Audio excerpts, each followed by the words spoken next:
श्री अकाल जी, नमस्ते जी, अस्सलाम वालेकुम जी।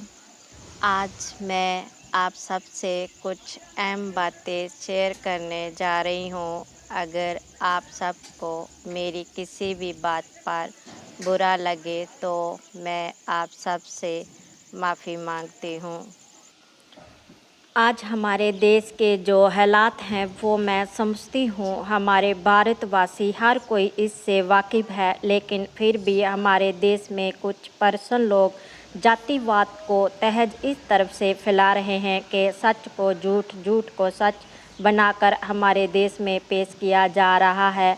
कहा जा रहा है। और ये जो नफ़रत का बीज हमारे भारत में बोया जा रहा है, जो देश के लिए मैं समझती हूँ कि बहुत ही हमारे देश को बर्बादी की तरफ लेकर जा रहा है, क्योंकि हमारे भारत की पहचान ही यही है कि जहाँ पर हर समाज, हर धर्म के इंसान, हिंदू, मुस्लिम, सिख, ईसाई, इसी प्रकार के कई और भी लोग हैं, हर कोई भाषा बोलते हैं, हर किसी का मज़हब अलग अलग है, हर किसी की भाषा अलग अलग है।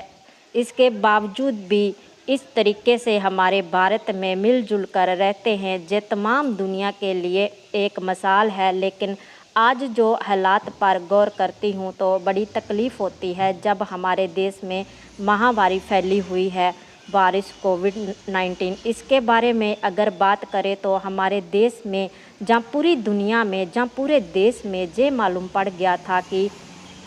30 जनवरी से सबको मालूम पड़ गया था कि कोरोना वायरस चाइना में फैल चुका है, और उसके हिसाब से दुनिया के तमाम लोगों ने अपने अपने हिसाब से उससे बचने के लिए अपने अपने तरीके से तैयारी की। लेकिन अफसोस के साथ कहना पड़ता है कि 30 जनवरी को हमें मालूम पड़ने के बावजूद भी हमारे भारत के किसी भी प्रकार की कोई भी तैयारी नहीं की। तो जिस समय हमें सबको मालूम पड़ा कि कोरोना वायरस की बीमारी चाइना में फैल चुकी है, उसके बारे में हमारे प्रधानमंत्री, तमाम मुल्क के जो ज़िम्मेदार हैं, गवर्नमेंट है जो ज़िम्मेदार हैं, ओहदे पर जो बैठे हुए हैं, उनकी ज़िम्मेदारी थी कि बीमारी से बचने के लिए पूरी तैयारियां करनी चाहिए थी। इससे बचने के लिए, इसका सामना करने के लिए उसकी तैयारियां की जानी चाहिए थी। लेकिन अफसोस के साथ कहना पड़ रहा है कि हमारी भारत की सरकार एक दूसरे को गिराने पर लगी हुई है, और हमारा देश इस महामारी की लपेट में धीरे धीरे आ रहा है, जबकि हमारी सरकार के नेताओं की पूरी जिम्मेदारी थी कि इस खतरनाक बीमारी से अपनी जनता को बचाने की पूरी तैयारियां करते। और जब ये बात बहुत आगे बढ़ गई तो अचानक हमारे माननीय पीएम मोदी जी ने लॉकडाउन का आदेश दे दिया। अब लॉकडाउन तो क्लियर कर दिया, इससे कोई बुराई नहीं, लेकिन लॉकडाउन करने से पहले मैं समझती हूँ कि लॉकडाउन करने से पहले अच्छी प्लानिंग करने की ज़रूरत थी। लेकिन लॉकडाउन करने का फ़ायदा तो हमें 100% है, लेकिन जैसे कि देश भर में इधर के उधर जाने वाले लोग भी हैं, और देश भर में ऐसे बहुत मजदूर और गरीब लोग हैं, जो सोचना चाहिए था वो अपना गुजारा किस तरीके से करेंगे। जो मजदूर लोग हैं, जो हर दिन कमाए हुए पैसों से 2 वक्त की रोटी खाते हैं और घर चलाते हैं, इस लॉकडाउन की वजह से हमारी देश में गरीब भूखे मर रहे हैं। उनको संस्थाएं और गुरुद्वारों की तरफ से 2 वक्त की रोटी मिल रही है। लेकिन इस महामारी, खतरनाक बीमारी पड़ने पर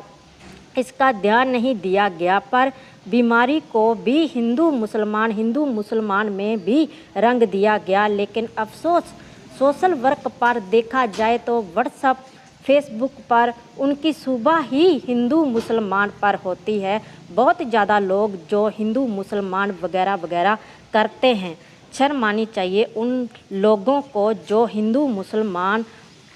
भाइयों को आपस में जहर घोलने में पीछे नहीं हटते और आपस में लड़ाते हैं और तरह तरह की बातें फैलाते हैं, किसी को भी नीचा गिराने में पीछे नहीं हटते। अगर देखा जाए, अगर हिंदू मुसलमान का जब कोई भी त्यौहार आता था,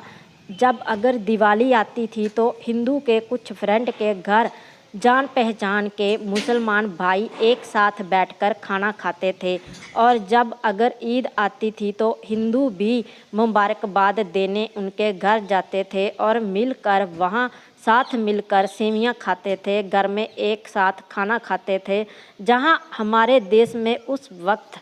में मोहब्बत इस तरीके से की जाती थी, लेकिन जहाँ पर कुछ लोग की